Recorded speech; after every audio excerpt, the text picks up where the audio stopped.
My dear and respected thinkers, Assalamu alaikum wa rahmatullahi wa barakatuh. A'udhu billahi minash shaitanir rajeem. Bismillahir rahmanir rahim. Rabbi shrah li sadri wa yassir li amri. Wahlul uqdatam min lisani yafqahu qawli. Yafqahu qawli. Rabbi zidni ilma. قد افلاح قرآن پاک کا 18واں پارہ 17 رکوع اور 202 آیات مبارکہ پر مشتمل ہے۔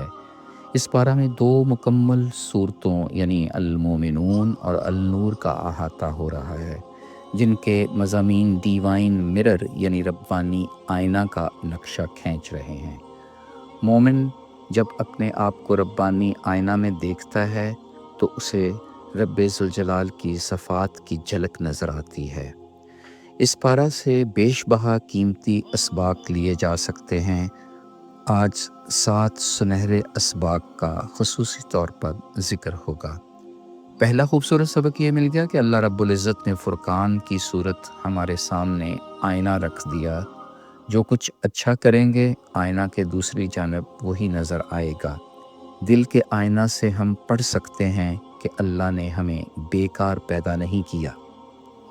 پارے کا دوسرا سبق یہ حاصل ہو گیا کہ انسان کی تخلیق مختلف مراحل کی صورت نہایت شاندار سائنسی انداز میں ہوئی ہے، جو ایک طرف رب کی ربوبیت کا کھلا اظہار ہے، جبکہ دوسری جانب انسان کے اشرف المخلوق ہونے کی دلیل ہے۔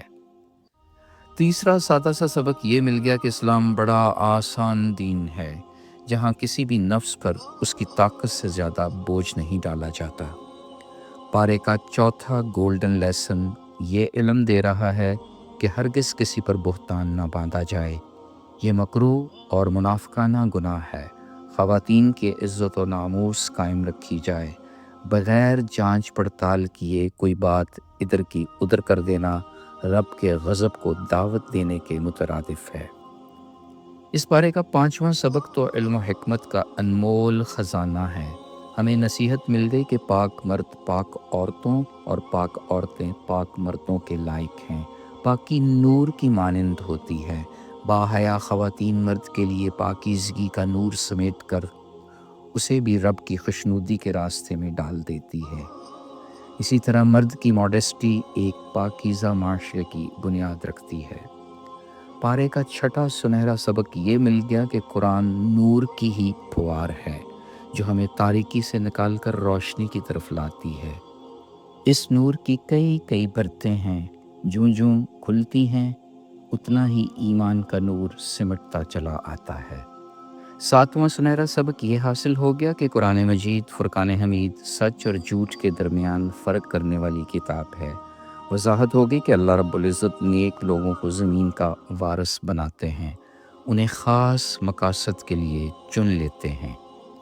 آخر میں ان 7 اسباق کو سامنے رکھتے ہوئے اللہ کے حضور دعا گو ہیں کہ ہم دل کا آئینہ صاف رکھیں تاکہ حق سچ سمجھنے میں آسانی رہے، اپنے اشرف المخلوق ہونے کی لاج رکھتے رہیں۔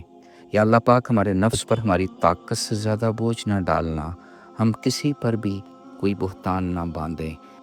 اے کریم رب ہمارے معاشرے کے مرد اور خواتین کو پاکیزگی کا نور سمیٹنے کی توفیق عطا فرما دینا۔